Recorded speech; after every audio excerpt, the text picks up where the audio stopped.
So unfortunately, I have to change the tone up from Mary Carey, and I've got a few questions to start. Why does Maurice Jones still run the city? Still bothers me. I'm wondering how many innocent people have to be injured or killed for the city to have a new city manager. I'm wondering, why are there still cops in this room, and why do they police this chamber more closely than they police neo-fascists who terrorize us? Why isn't the council slashing the police budget by 10%? The world saw that they don't protect and serve us. The world saw Gary Pleasance gas us and then brag about it. Cutting their budget is a matter of self-defense. And if the city doesn't, then they're complicit in police violence. Why hasn't Mike Signer resigned yet? He openly serves his campaign donors to make them richer through a system of legalized bribery.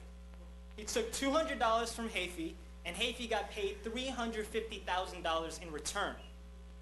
The last meeting, instead of recusing yourself, he voted to enrich Woodard, a rich developer who donated to his campaign as well. I think this is a form of corruption, and I'm surprised Ms. Robertson didn't advise that Signer should have recused himself from that vote. And Kathy, sorry, but you're really a sad sight last time when I was watching the meeting from home as the queen of gentrification.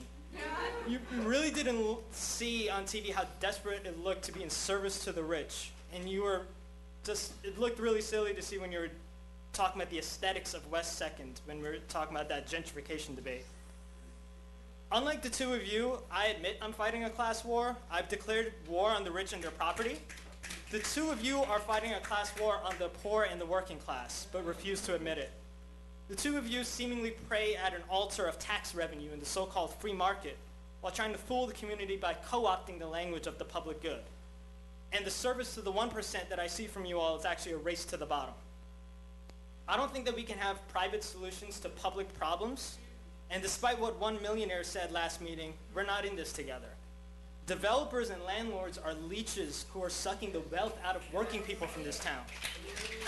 And Wes, you can't bargain with these people because they don't have a conscience.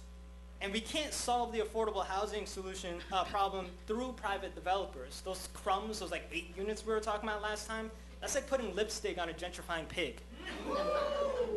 Use that multi-million-dollar surplus to fund housing that goes into a community-controlled land trust. Otherwise, the gangsters in the suit and ties and gaudy blazers, as we saw last time, will bleed us dry. We could learn a lot from what they say in Jackson, Mississippi, which is free the land, free the land, free the land. And I think tonight, in my spirit of Black History Month, I got a quote from Malcolm X about what he said about Democrats. If you put them first, they put you last, because you're a chump, a political chump.